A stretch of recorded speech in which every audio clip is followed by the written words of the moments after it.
ખેડા જિલ્લાની સ્થાનિક સ્વરાજ્યની સામાન્ય ચૂંટણીના આજે વિજય મહોત્સવ ઉજવી રહ્યા હોય ત્યારે મને કહેતા આનંદ થાય છે કે ખેડા જિલ્લામાં તમામ સંસ્થાઓ સ્થાનિક સ્વરાજ્યની એમાં નડિયાદ મહાનગર,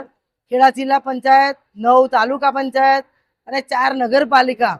એમાં ભવ્ય વિજય પ્રાપ્ત થયો છે. ખેડા જિલ્લામાં જે પ્રકારે મતદારોએ ભારતીય જનતા પાર્ટી પર વિશ્વાસ મૂક્યો છે એ મને જોતા લાગે છે કે ભારતીય જનતા પાર્ટીની સરકારે જે વિકાસ કર્યો છે એ વિકાસને જોઈને મત આપ્યા છે. જેના લીધે નડિયાદ મહાનગરમાં 52માંથી 51, ખેડા જિલ્લાની 42 બેઠકોમાંથી 36 અને તાલુકા પંચાયતની 9 તાલુકા પંચાયતમાં બહુમતી સાથે અમારી બોર્ડ બેસવાનું છે. 4 નગરપાલિકાઓ પણ સ્પષ્ટ બહુમતીથી બોર્ડ બેસ્યું છે.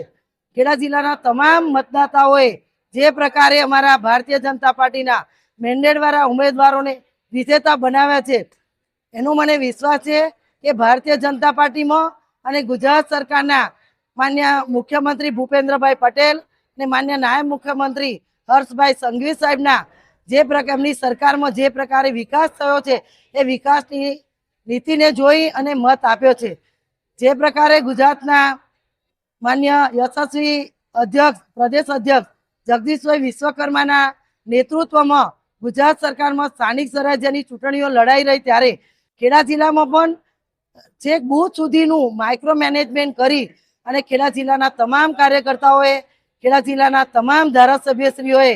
ખૂબ મહેનત કરી અને અમે ટીમ વર્કથી તમામ ઉમેદવારોને વિજેતા બનાવવામાં પ્લાનિંગ કર્યું. જેના કારણે આજે ખેડા જિલ્લાની બધી જ સંસ્થાઓમાં ભગવો લહેરાયો છે. એટલે આજે અહીંયા વિજય મહોત્સવમાં અહીંયા વિજેતા ઉમેદવારોને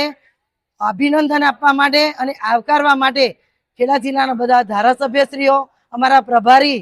રમેશભાઈ અને જિલ્લાના તમામ પદાધિકારીઓ સાથે વિજેતા ઉમેદવારોનો આજે વિજય સર્કસ અને વિજય ઉત્સવ મનાવી અને આજે ખૂબ ઉત્સાહથી કમલમ ખાતે બધા ઉમેદવારો વિજય બનીને ઉપસ્થિત રહ્યા.